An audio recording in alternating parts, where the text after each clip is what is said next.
ஆண்டவராகிய இயேசு கிறிஸ்துவின் நாமம் மகிமைப்படுவதாக.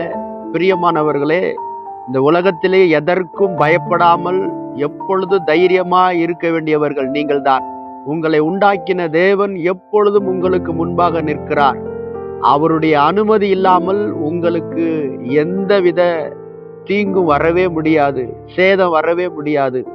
வேதம் சொல்லுகிறது, அப்போஸ்தல நடபடிகள் 2ஆம் அதிகாரம் 25வது வசனம், கர்த்தரை எப்பொழுதும் எனக்கு முன்பாக நிறுத்தி கொண்டிருக்கிறேன், நான் அசைக்கப்படாதபடி அவர் என் வலது பாரிசத்திலே இருக்கிறார்.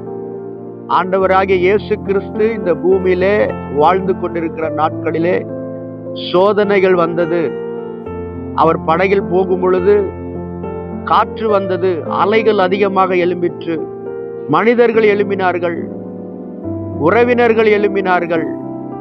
ஆனாலும் ஒருவரும் அவரை மேற்கொள்ள முடியவில்லை, எதிர்க்க முடியவில்லை. எல்லாரும் தோற்று போனார்கள்.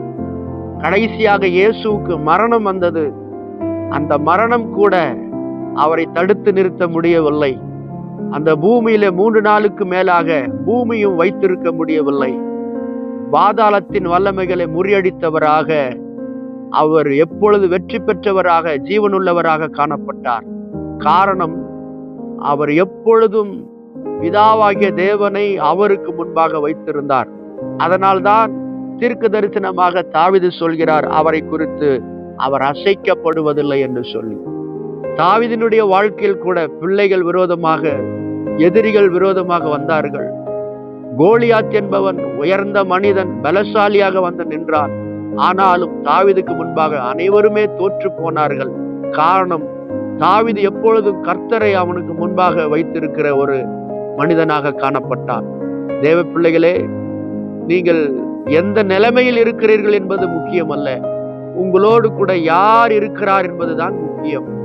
நீங்கள் தனிமையாக இருக்கலாம், பிரச்சனைகளில் இருக்கலாம், அதிக தேவையோடு இருக்கலாம், பலவீனத்தில் இருக்கலாம், பலவிதமான போராட்டங்களில் இருக்கலாம். எந்த நிலையில் இருந்தாலும் உங்களுக்கு முன்பாக நீங்கள் கர்த்தரை வைத்திருக்கிறீர்கள் என்பதை விசுவாசியுங்கள்.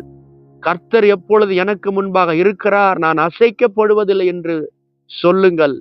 அவர் உங்களுக்கு ஆதரவா இருக்கிறார், பக்கபலமா இருக்கிறார், மதிலாக இருக்கிறார். உங்களுடைய தலையில் இருக்கிற ஒரு முடி விழுவதற்கு கூட அவருடைய அனுமதி இல்லாமல் விழாது. ஆகவே நீங்கள் பத்திரமாக பாதுகாக்கப்பட்டு வருகிறீர்கள். உங்களுடைய எல்லாவித தேவைகளையும் அவர் சந்தித்து உங்களை இந்த பூமியில நிலைநிற்க செய்வார். தைரியத்தோடு இருங்கள், மகிழ்ச்சியா இருங்கள். ஆண்டவர் உங்களை ஆசீர்வதிப்பார்.